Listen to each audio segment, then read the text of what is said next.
convidada de hoje, ela é autora de um projeto chamado Linguagem Inclusiva. O que será isso? A gente vai saber. Odete Castro. Eu conheço ela de muitos anos, mas eu vou fingir que eu não conheço, para a gente poder conversar.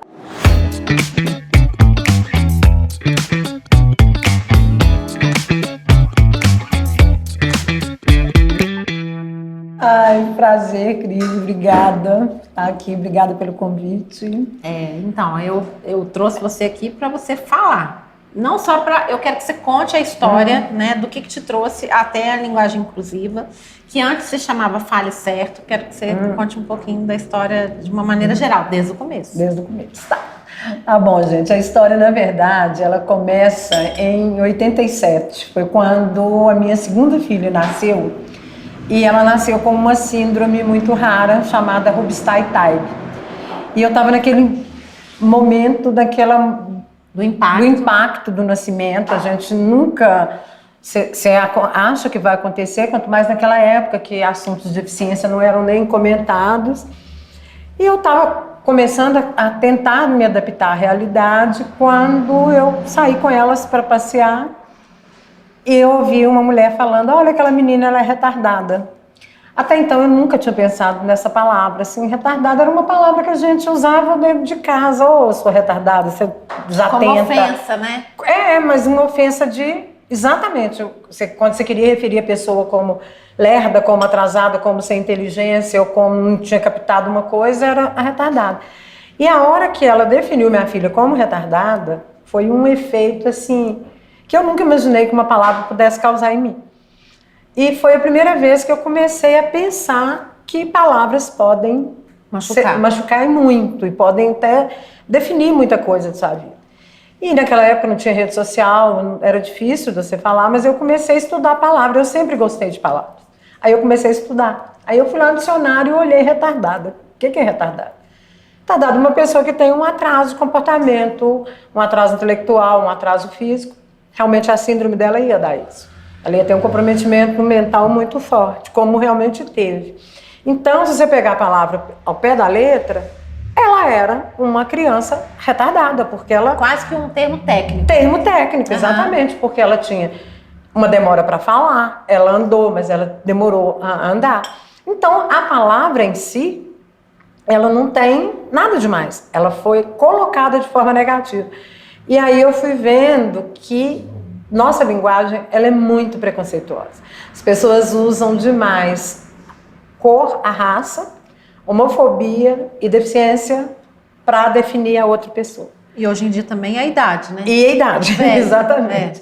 Hoje eu até falei, a idade. Então, assim... E aí eu comecei a prestar atenção nas expressões que a gente usa, nas nossas falas do dia a dia. A gente fala uma coisa e aí você começa a... Porque existem coisas que são muito óbvias, né? Então, em relação à raça, em relação ao racismo, é muito claro, né? Você sabe, quando você fala, a pessoa já percebe. Mas existem umas sutilezas do capacitismo que você tem que ficar muito atento. Porque, por exemplo, eu assisto muito Globo News e tem uma repórter lá que eu vou escrever para ela. Porque ela é ótima, eu adoro, mas ela adora usar braço. Então ela fala... A gente fala, a minha empresa não tem braço para isso. A empresa não tem braço. Mas o braço que levou isso... E o que acontece? É muito simples, mas aí você vai pensar de onde veio o braço. Aí você vai lá no João Sem Braço. Golpe do João Sem Braço. Golpe do João Sem Braço, que é uma história muito interessante, o João Sem Braço. Conta a história. O João Sem Braço foi na guerra em Portugal, que as pessoas eram convocadas, os rapazes de 18 anos, eles eram convocados e eles se automutilavam para não ir para a guerra. Então é a desculpa do João Sem Braço.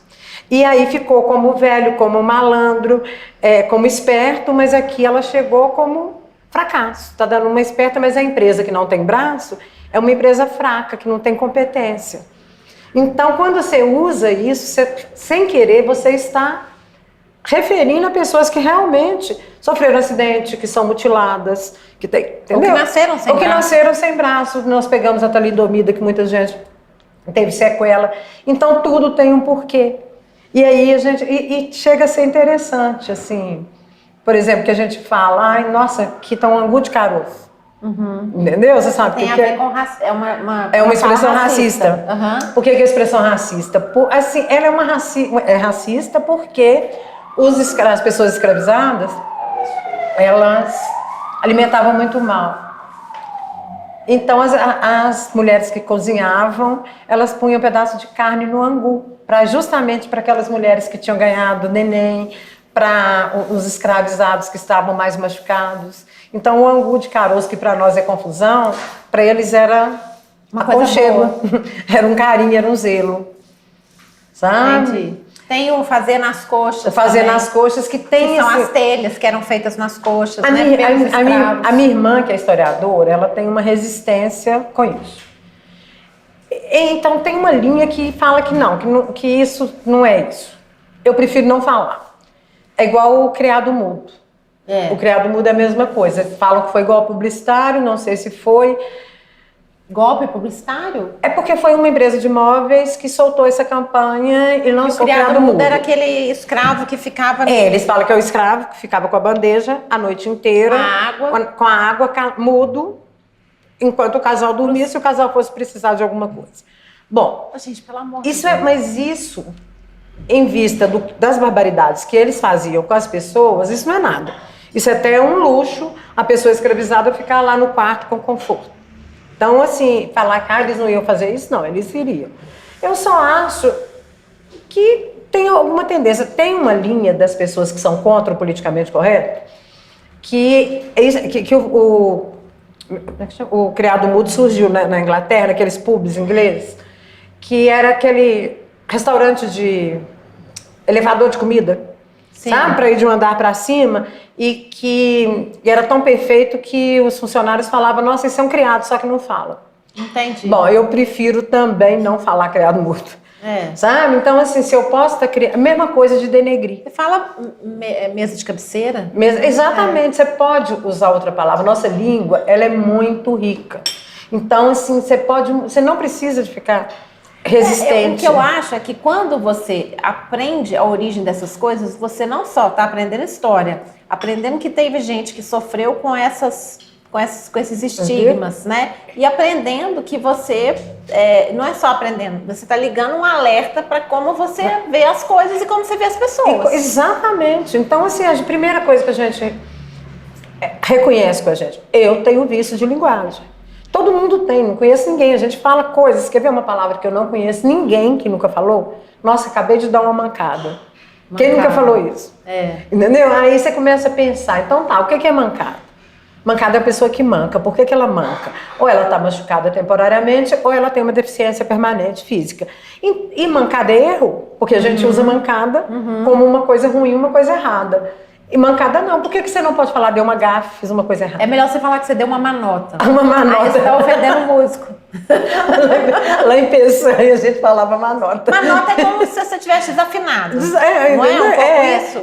Mas lá em Peçanha usa manota como mancada, entendeu? Nossa, mas manota você pode falar. Não é capacetista. Não. É simplesmente alguém da banda que desafinou. Lá a gente ainda fala assim, nossa, fulano é manoteiro. Manoteiro. Exatamente. Então, assim, nós temos muitas coisas que podem substituir nossa linguagem. Então, vem aquela história, né, que eu escuto todos os dias. O mundo tá chato, não pode falar mais nada. Aí eu devolvo a pergunta. Eu falo, gente, o mundo tá chato para quem? O mundo era muito chato para outras pessoas há muitos anos. Exatamente, o mundo tá chato para você que não quer mudar a sua fala ou para mim que ouve a sua fala preconceituosa. Porque na verdade a gente está falando de pessoas que sempre foram privilegiadas e que agora estão sendo obrigadas a revisar a sua forma. Estão sendo obrigadas? Não. Estão sendo convidadas. Chegou um bolo de laranja. Tá? Achei que foi uma boa nota. Muito boa. São pessoas que estão sendo convidadas a pensar sobre a sua forma para sair do seu lugar de privilégio. De privilégio, ou pelo menos para ter essa consciência. E aí vem a resistência. É impressionante como que as pessoas resistem à mudança, porque então elas vêm com mil desculpas. Mas eu sempre falei assim, agora não pode. Não pode, gente. Vamos resumir, não pode. Porque se você falar, por exemplo, outro dia eu fui... Vou dar uma baianada. Vou dar uma baianada. Minha mãe falava muito. Outra coisa que fala muito, a mulher forte. Você é uma Paraíba. Nós somos umas Paraíbas que usaria... E isso é altamente xenofóbico, entendeu? Assim, e a história da Paraíba ela é muito grande, mas ela é muito interessante, que na verdade ela não tem nada a ver com a mulher forte, ela é política. A Paraíba era ela teve força política em relação a Rio e São Paulo. Então, ela saiu como forte porque ela era muito pequenininha. Mulher macho. A mulher macho era a Paraíba, entendeu? Então, são coisas que a gente tem que, no dia a dia da conversa, solta. Mas se você vai dar uma palestra, para e pensa, relê aqui. Outro dia eu fui numa palestra muito bacana de um engenheiro e tal, e ele estava contando que a empresa dele estava fazendo, sei que é publicitário, quando muda a imagem, rebrand, como é que... Rebranding. Ele estava fazendo isso. Aí ele foi contar que lugar de mulher, o publicitário, que o lugar de mulher era na cozinha, por isso é que ele ficou com a cozinha muito grande. Aí ele vira e fala, mas também, gente, eu não quero denegrir as mulheres. Ou seja, em uma frase... Foi se embolando. Então, assim, eu tô te falando, se eu fosse contratar, eu não contrataria. Pela falta de cuidado. Então, a gente acha que isso vai alterar? Isso altera muito. Claro. Na medicina. A gente mudou de lugar, gente, porque o Sol estava acompanhando a nossa entrevista. Então, a gente está fugindo dele, porque ele anda um pouco bravo ultimamente, né? Muito. Mas, você estava falando, eu queria só fazer um retorno, antes da gente falar todas essas coisas, porque tem muita coisa para ser falado. Você começou com um projeto, um dia você decidiu fazer o projeto Fale Certo. Foi. E eu fiquei anos estudando palavras. Quando veio a rede social, eu falei, vou dar uma ideia, vou fazer vídeo. A ideia era essa, todo dia, uma vez por semana, eu ia fazer um vídeo e ia mostrar o bem simples. E era sempre assim, não fale retardada, fale certo. Era uma coisa um pouco agressiva. Eu percebi que, assim... As pessoas não estavam preparadas. Não, e as pessoas estavam me achando umas chatas. Elas continuam me achando chata, mas pelo menos... Mas eu acho que, na verdade, elas vão continuar porque é uma posição um pouco chata mesmo. Exatamente. Mas é necessária. Então, eu estou tomando um cuidado de ser um pouco mais delicada. E aí, o Fale Certo estava confundindo muito com português, com gramática. E eu nunca vou corrigir uma pessoa com essa educação que a gente tem. Eu acho totalmente exclusivo eu corrigir quem fala a gente junto. Então, assim, não vai... Eu não corrijo gente de português. Então, eu mudei para a linguagem inclusiva por causa dessa confusão. Apesar que o Fale Certo mora aqui dentro de mim.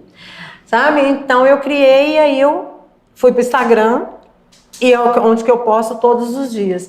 E além de eu postar esses erros de linguagem, essas expressões, eu posto o cotidiano. E você faz também trabalhos de letramentos dentro de uma empresa, por exemplo.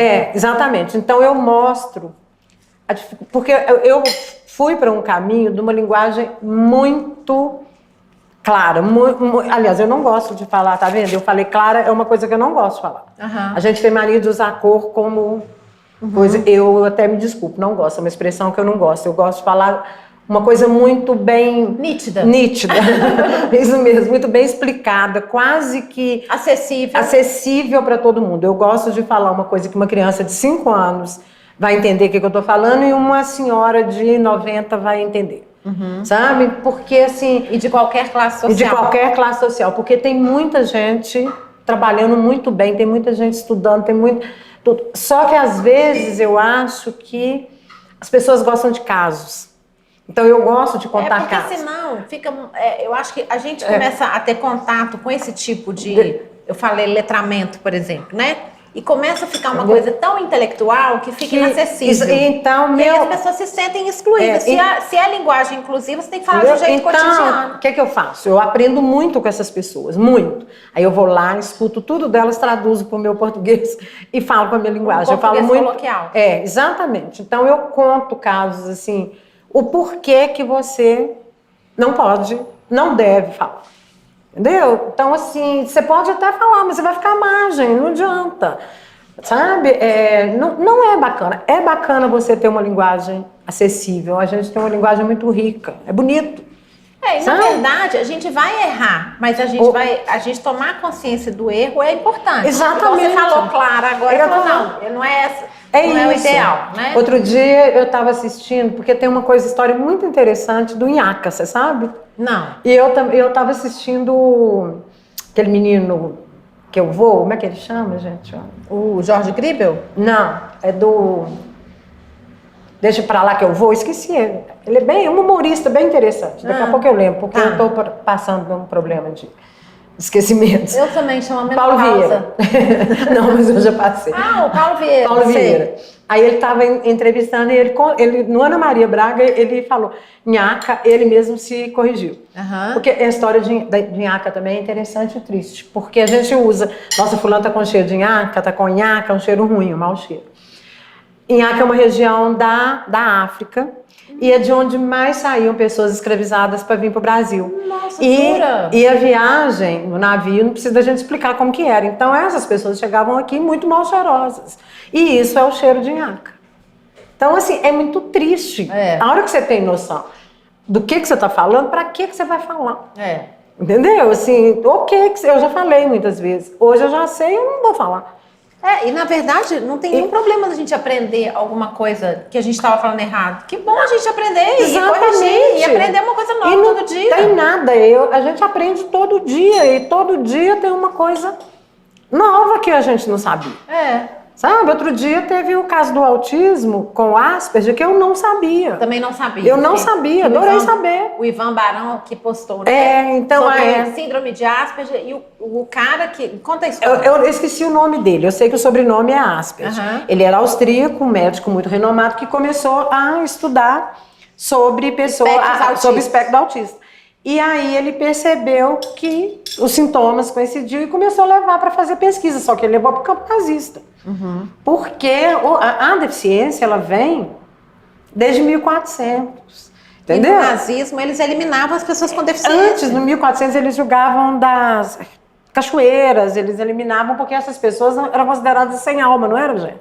No nazismo foi aquela experiência. E não precisa de ir longe, não. Você pode observar, a nossa arquitetura aqui eram casas dos anos 40, 30, eram casas preparadas para alguém com deficiência. E todo mundo praticamente conhece uma pessoa com deficiência, principalmente deficiência intelectual, que ficou presa num quarto. Que é fulano. Eu lembro que fulano tinha um irmão, que ele era assim, a gente não podia ver esse irmão. E normalmente era filho de pessoas muito de classe social alta.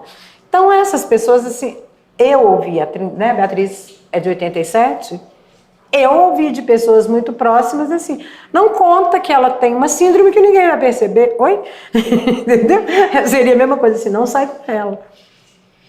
Então, a segregação, ela existe, ela é muito perto da gente. Existe uma dificuldade muito grande de lidar com a diferença, muito grande. E existe uma, entre aspas, normalização ou normatização daquilo que é normal e aceitável. É isso aqui, ó.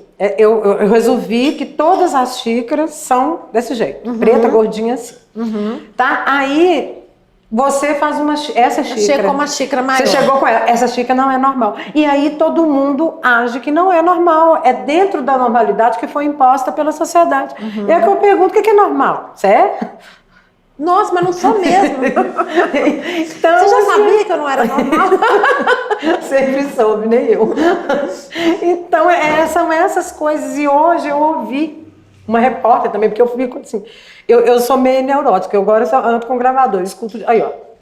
Você escutou outro vício? Neurótica. Entendeu? Assim, é até bom. Porque a neurose, na verdade, a neurose é a maior parte das pessoas. Exatamente, mas eu usei o neurótico aqui como quase como uma característica, exatamente, como uma característica de sofrimento. Então, assim, eu sou muito cobrada, e foi até bom eu cometer essas gafas aqui, para as pessoas verem como que é difícil, porque eu tenho 30 anos que eu estudo isso, só na nossa conversa eu já cometi duas. Né? Eu tô caladinha aqui para não cometer nenhuma. Então, mas eu observo o dia inteiro. E hoje eu vi uma repórter, Natuza Neri, que eu amo, falando... porque depois vai nascer neném com problema. Não, gente, neném não nasce com problema. Neném nasce com características. Ninguém nasce com problema, ninguém tem problema. Entendeu? A gente tem problema na O matemática. problema é para os outros que não conseguem aceitar. Entendeu? Né? Então, você vê que é muito estrutural. Então, e não tem problema você falar. Entendeu? Você fala, gente, desculpa, foi mal. Mas a gente tem um problema que acabou o primeiro bloco. Então, esse é um problema que a gente vai conseguir resolver no segundo bloco.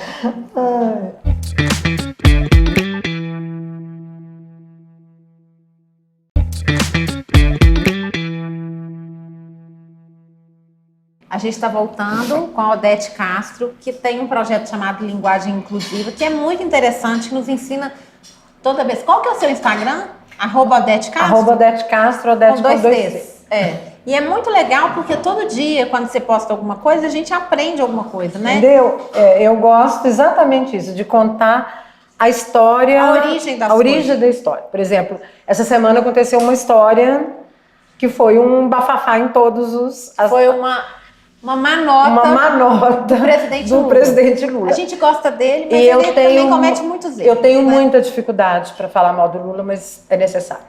Então, o que é que acontece? Não, até porque a gente quer cobrar também. Exatamente. Mas nós temos essa sorte de poder cobrar. O que é que acontece? Ele vai fazer... Nesse caso do Lula, especificamente, eu tenho muito lugar de fala, porque eu fiz a mesma cirurgia que ele vai fazer. Ah, você fez? Eu fiz. E antes de eu fazer, eu demorei 3 anos para ter coragem de fazer. E eu andei de bengala. E foi colocar uma prótese na bacia. Na bacia, na cabeça do fêmur. Porque é desgaste, sabe? Então, realmente dói muito, gente. Dói muito. E eu até admiro, porque o Lula é mais forte do que eu. Porque eu, do jeito que ele tá, eu já estava andando de bengala há 2 anos. E ele fez campanha, dançava em cima do carro. Exatamente. E eu fico impressionada, assim, o preconceito que eu tive quando eu andei de bengala. E aquilo, para mim, já era tão normal... Mas as pessoas assustavam e tinha hora eu tinha um lado carinho também. Porque às vezes as pessoas davam o braço, fila, sabe? Mas, assim, então ele... O que ele foi falar? Ele cometeu, na verdade, 3 preconceitos. Porque ele foi capacitista 3 vezes. Primeiro que ele falou que Vocês não vão me ver de andador. Não vão porque eu quero ver bonito. A pessoa que anda... Primeiro que ele vai andar de andador mesmo, ele pode não fotografar, mas não tem jeito, é 15 dias no mínimo de andador. E quem anda de andador é feio, aí ele caiu no padrão estigmatizado da beleza formal, você vem a perfeição do normal. Então ele já está feio porque tem bengala e andador. E não vou parecer um velho. Ele é um velho, eu sou também, qual o problema? Eu também sou. Entendeu? Então, assim, ninguém nem levantou o caso do velho, mas foi... Ué, que isso, não vou parecer velho? Não, meu filho, você tá velho, tanto é que seu osso já deu uma fraquejada aí. Você tem 77. 76, 77, né? Anos. Então, assim, foi infeliz. Agora, o que acontece com o Lula?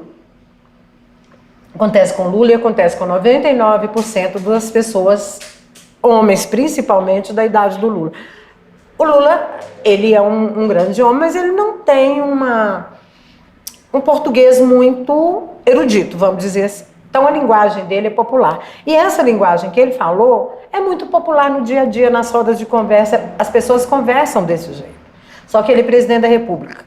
Então, ele precisa, quando eu falei, você está puxando tendência para ele. Não, o Lula precisa de uma assessoria que fale a língua dele. Aí fala, a Janja é muito sofisticada para entender o que eu estou falando. A Janja é do letramento, eu sou do fale certo. Sabe, assim, o Lula precisa de alguém virar para ele e falar assim, ô Lula, você não pode falar andador porque você está discriminando a pessoa com deficiência física. Não é que ele seja burro, gente, não é isso que eu estou falando. Muito pelo contrário, eu só estou falando que ele já está muito acostumado com essa linguagem. Não só ele. As pessoas hoje mais novas... Ele usou essa linguagem popular, até porque ele é um homem... De origem popular, de origem simples. Entendeu? Então é isso que ele precisa. Ele não pode ter assessoria sofisticada. E outra coisa, o assessor dele, ele ia falar sobre a cirurgia. Óbvio que isso cabe ao assessor. Cabe a mim. Se você vai fazer uma palestra... Cuidado na hora que você for falar. Você vai falar determinadas coisas, porque você vai falar sobre as coisas físicas. Então, toma cuidado. Isso também foi uma falha da assessoria. Sabe? Porque se eu fosse sem dúvida. Se eu for sua assessora e você for falar uma palestra, eu vou te alertar. Olha, determinados termos você não vai falar na sua palestra. Mas eu já ouvi falar que ele é muito autônomo. Cabeça do... Pois é, mas aí acontece isso. Não permite mais, gente, não comporta mais. Não é mundo chato, eu não posso falar. Ele respondeu? Não, isso é da minha cabeça. Eu acho, né, que eu até prefiro que ele não seja isso, mas pra mim ele vai fazer uma foto de jogador. Entendeu? Estão feitas as apostas. Mas eu acho que ele tinha que se desculpar e realmente, porque não é a primeira vez. Eu acho que a gente precisa entender que falar errado vai acontecer e que a gente pode estar sempre se corrigindo. Se corrigindo. Porque, na verdade, isso significa abrir os olhos para os preconceitos que a gente sempre teve, sempre falou sobre eles e agora a gente precisa refletir. A linguagem da Ana Catarina é minha neta, gente, ela tem 5 anos. A linguagem dela é muito mais sofisticada do que a minha. Eu levei ela na praça. Porque hoje a educação toma esse cuidado. Exato. Olha como que é. Eu levei ela na praça outro dia, tinha um senhor tomando cerveja e estava cheio de garrafa no chão. Eu falaria assim, nossa, que homem porco, sem cuidado. Ela virou para ele e falou assim, o senhor está quebrando regra de conduta. Assim, não acredito. Aí, depois eu percebi, falei, ela não é genial, assim, ela viu em desenho. Mas, entendeu? Mas ok, mas a linguagem dela... A hora que ela falou, eu falei, oi, entendeu? Então, assim, ela aprende, ela conversa muito mais fácil do que eu com essas coisas. Muito interessante, né? Mas para as pessoas que acham que isso é frescura, né? Acho que a gente precisa falar bastante sobre isso, porque... teve um artigo que o cara escreveu na Folha de São Paulo sobre a fala do Lula, que eu achei muito interessante, porque ele consegue traduzir o que significa isso. Então Então, quando ele substitui, né? Vocês não vão me ver, vão substituir por outros preconceitos. Vocês não vão me ver preto. Exatamente. Vocês vão me ver sempre bonito. Uai, então quer dizer que uma pessoa preta é feia e a branca é bonita? E é o que mais acontece, né? São aqueles termos que as pessoas acham... Nossa, que preta, bonita, dos traços finos. Entendeu? Assim, outro dia eu vi uma análise muito interessante. Nosso padrão, por exemplo, eu tô vendo muito filme africano, porque eu tô voltada muito para essa parte do racismo estrutural. E lá, uma mulher negra, o padrão dela é lindíssima. Nós temos o padrão europeu. Então a gente acha, é eurocêntrico. Aí a gente acha que a negra com o nariz mais largo, ela não é bonita, porque nós estamos olhando no nosso padrão. É o nosso mundo. Nosso padrão. E outra coisa, assim, em termos raciais, que nós temos que entender, nós brancos, além de entender o nosso lugar de privilégio, que não adianta falar que não tem, temos e muito, entender que nós carregamos com a gente um racismo estrutural, gente. Eu gosto muito de uma frase que diz assim, que o racismo não é um problema dos pretos, é um problema dos brancos. É um problema dos brancos. E nós é que temos que resolvê-lo. Exatamente. E você tem que resolver todos os dias. Você tem que prestar atenção. E outra coisa, não vem falar, somos todos iguais, a alma é igual. Mentira, não somos, não. E você tem que perceber a dificuldade. Para eles, as coisas, para os pretos, são mais difíceis. Somos todos iguais, na verdade, né? A tal da conversa sobre a meritocracia, né? Ela é uma conversa completamente falsa, porque a meritocracia, ela deveria partir do pressuposto do mesmo ponto de partida. Se tá todo mundo saindo do mesmo ponto, vai chegar até um ponto. Não existe meritocracia. Então, se somos todos iguais, não. Então, vamos assumir que nós temos uma dívida com as pessoas histórica. Entendeu? Então, a partir daí, eu vou lutar todo dia contra o meu racismo. Entendeu? E é isso que nós temos que fazer. Né? Porque quando você fala, eu não sou racista, você já eliminou o fato que você quer aprender. Nós somos todos, né? Todos racistas, capacitistas, homofóbicos, etaristas. Em desconstrução. Machistas, nós somos machistas. É uma desconstrução eterna. Gente, machista... Eu fico pensando, há 30 anos, como que eu fui extremamente machista. Sabe, assim, eu lembro que meu irmão, ele que levantava de noite, a gente ia para as férias, todo mundo na casa da mamãe, ele que levantava à noite para dar mamadeira para os filhos. E eu achava aquilo, assim, meu irmão é o bobo da corte. Não, meu irmão era o único certo há 30 anos. E a mulher dele era a certa. Então, eram coisas mínimas que hoje eu vejo como que eu fui machista. Entendeu? Assim, como que nós, adolescentes, outro assunto que saiu aí outro dia, aquela carta da... Como é que ela chama? Da que foi traída, que fez uma carta chorando. Luísa Sonza. Luísa Sonza. Assim, eu não estou entrando no mérito do motivo, não. Mas eu estou falando assim, uma mulher mostrar que ela sofre. As mulheres não podiam sofrer, entendeu? Os homens podiam chifrar, podiam arranjar outra. A mulher traída era vergonhoso. Sabe? Então, assim, é uma coisa que a gente... Quando a gente fala chifrar, a gente não está sendo um capacitista. Cowboy. De onde vem será isso? Não sei, de onde lá? será que Deve vem? ser cutucar, machucar, né? Não sei, realmente é uma... Eu acho que eu fiquei curiosa para saber isso, né? O mais legal disso tudo é que se você for escarafunchando, né? Aí você vai ver, né? Você vai descobrindo coisas assim, do arco da velha. E por que a velha tem arco? Aí eu já tenho duas. E o ver a avó pela Greta? Como será isso, gente? Deve ser o que... Lá não viu a avó pela Greta. Deve ser, será que a avó estava fazendo coisas indevidas? Ou então ele, sei lá, ele era o padre, ela foi confessar. Mas na verdade, eu acho que deve ser muito divertido trabalhar com isso. É muito bom, é muito... Tem hora que você fica chocada com as coisas, mas tem hora que você ri muito, sabe? Assim, é engraçado. Eu sou muito... É viciante, assim, de verdade. Deve ser mesmo. Dá? Eu agora, quando eu tiver dúvida, eu vou te mandar pra você pesquisar. Mas você sabe que muita gente faz isso. Tem uma amiga minha que ela é consultora de imagem. Aí ela me liga e eu falo, olha, primeira coisa, quando você for conversar, ela faz muito encontro. Então, quando você encontrar uma pessoa mais velha, nunca fale que você tá bem, você tá bonita. Porque o você tá bem você tá bem pra sua idade, entendeu? E a gente comete muito essas coisas. A gente acha até que é vantagem virar pro... Ainda tem aquela do vinho, né? Tá igual vinho, quanto mais velho, melhor.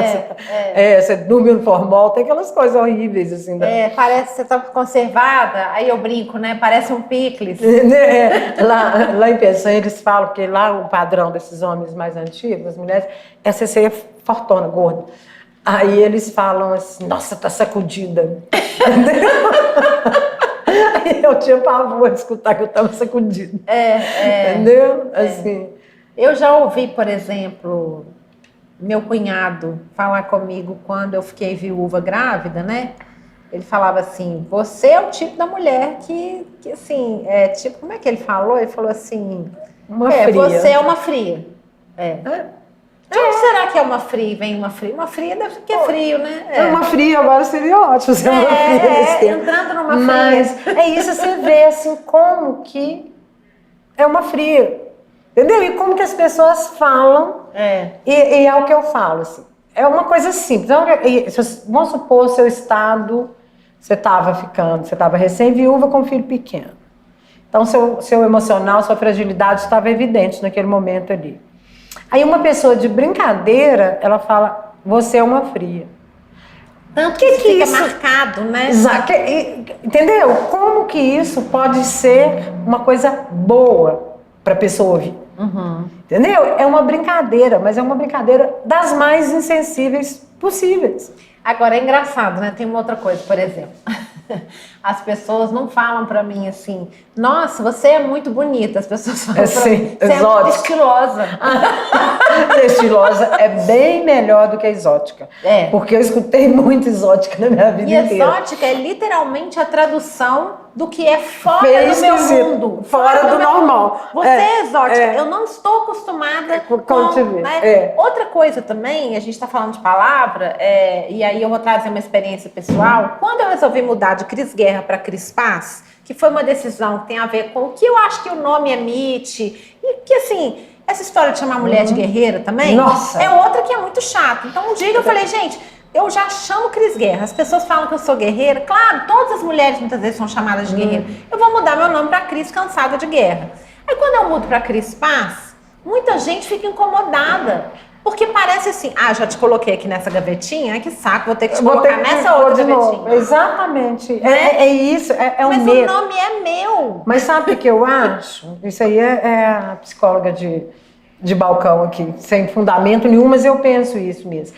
Eu acho que a pessoa mais velha, ela tem muita resistência em mudar, porque a velhice te traz, de certa forma, uma autoridade. Nós somos, o homem, principalmente. O homem velho era um senhor, o pai, o avô, ele sentava na cabeceira da cama, líder, né? Ele era o líder, o que ele falava era lei. E quando ele tem que mudar a fala, para normalmente quem está corrigindo ele é uma pessoa mais jovem, automaticamente ele acha que ele está perdendo autoridade, então ele resiste mais. E o jovem não, eu aposto que os meninos da idade do Francisco, a Cris passa, entendeu? Assim, do mesmo jeito o Jorge Ben, quando ele virou Jorge Ben, as pessoas, é normal, mas o que eu estou te falando, a pessoa mais resistente é como se ela estivesse perdendo a autoridade. E eu percebo isso também com as minhas tatuagens, é muito engraçado. Às vezes eu chego num lugar, as tatuagens incomodam as pessoas, mas elas são minhas, eu não estou tatuando elas. Aí tem aquela pergunta assim, e quando você ficar velha? Uai, vou ficar velha. Vou ficar velha, exatamente. Não é engraçado isso? Isso, é como ontem, é engraçado como que as pessoas resolvem como que você deve ser. Ontem eu recebi uma mensagem assim, você era tão legal quando você só falava em coisas bonitas era a morte da Beatriz. Isso comove, sabe? Assim, então, eu vivi isso também com o Para Francisco. Quando eu comecei a postar no Hoje Vou Assim, comecei a ficar feliz, as pessoas ficaram incomodadas com a minha felicidade. Então eu não sou legal mais, e aí ela me sugeriu fazer terapia. Mas foi muito bom, porque ela me deu um assunto para hoje. Eu escrevi isso exatamente, porque se eu vir para você e falou, Cris, eu acho que você deve fazer uma terapia, ok. Mas quando eu vir para você e falei, vai fazer terapia? Então, assim, como que muda? São frases quase iguais que têm um contexto muito diferente. E o mais engraçado é que normalmente a pessoa que manda a gente fazer terapia não faz terapia. Não faz terapia. E eu falei, gente, terapia tinha que ser matéria didática da escola, obrigação curricular. E a pessoa acha que te ofende, porque quem que vem? Quem fazia terapia era o doido que tomava tarja preta. Entendeu? E já vem o doido. Outra coisa que eu falo direto também. O doido, gente, não romantize vagabundo. Porque quando quer chamar um ladrão, um vagabundo, fala ele é doido. Um assassino, ele é doido. Não, ele não é doido. Não. Ele é ruim, ele é assassino, ele é ladrão. O doido é quem tem sofrimento mental.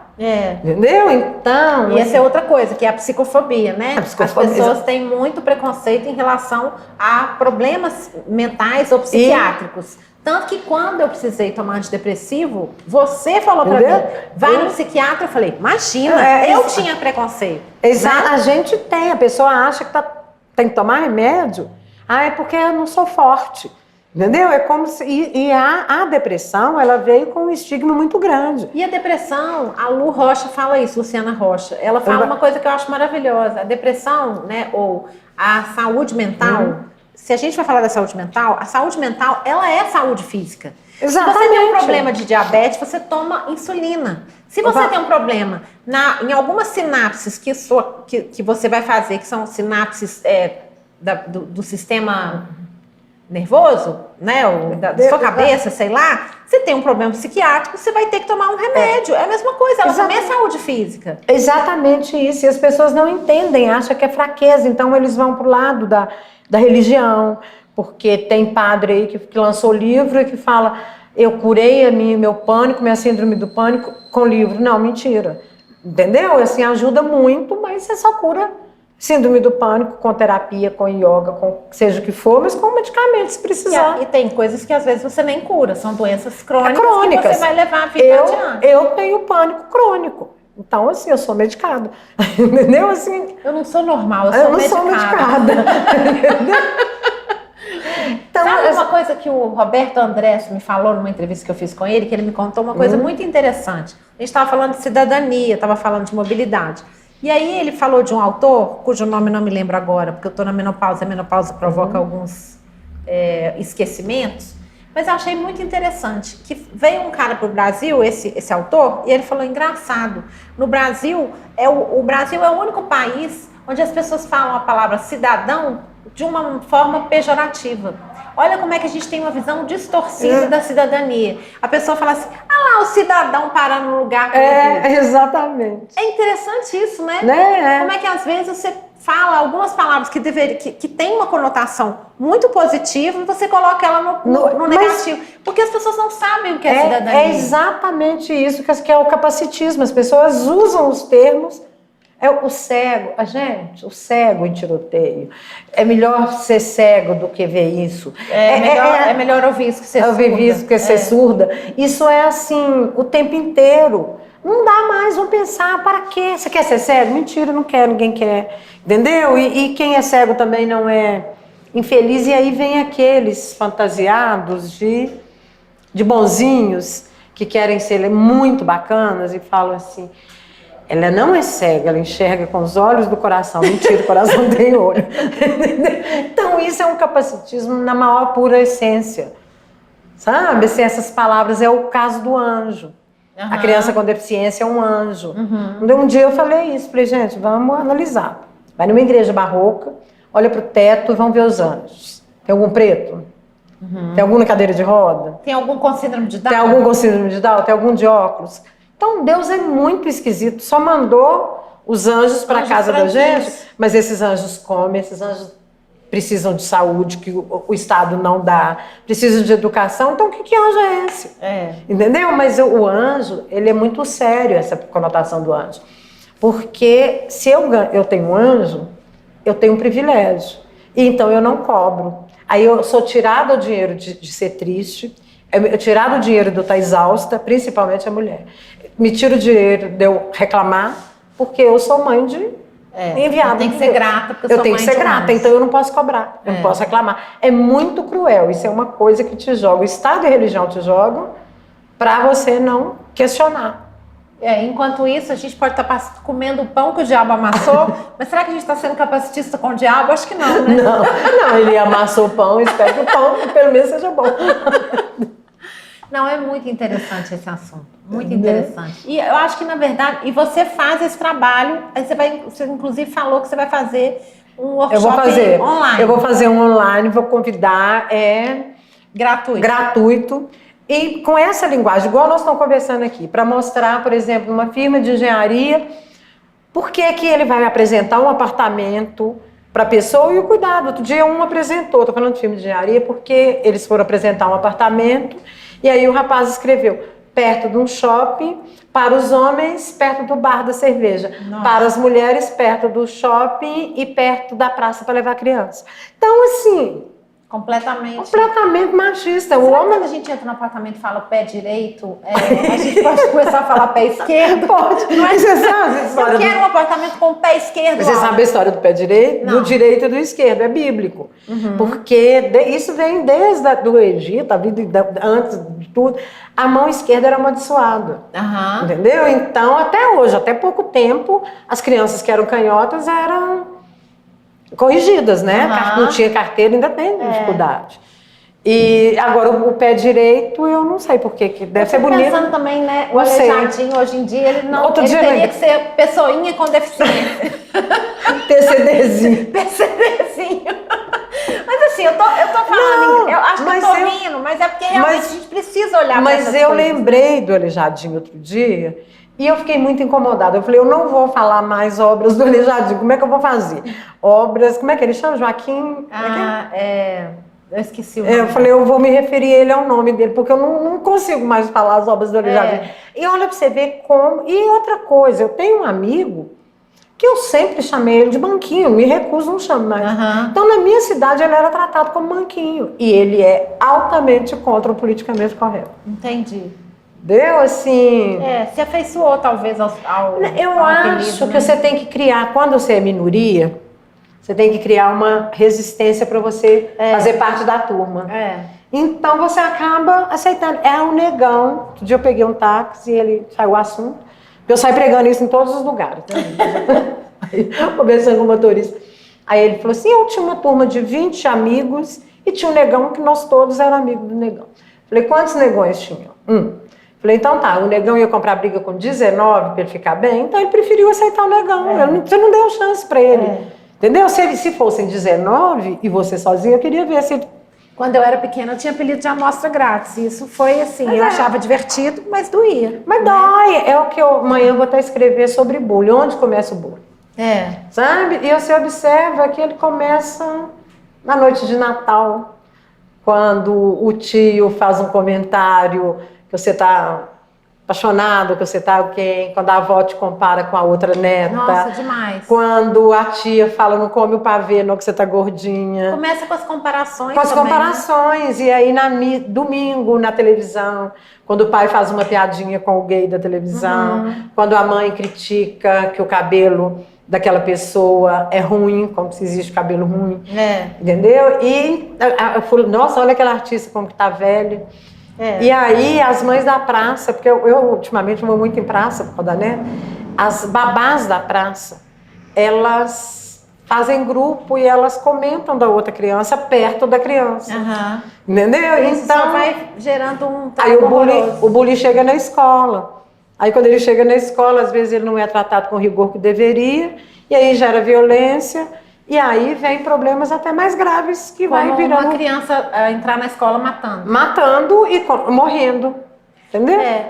Infelizmente, a gente Acabou? vai ter que acabar onde começa o bullying e onde termina o nosso programa, mas eu acho que esse é um bom começo para a gente começar, para a gente falar sobre isso, porque a gente também não sabe onde termina o bullying. Ele termina sempre mal. Né? Muito mal. Entendeu? Obrigada. Obrigada, sim. Foi uma honra, uma delícia. Eu agora vou mandar todas as coisas para você. Pode mandar. Tem hora que eu acho que eu tô ficando velha.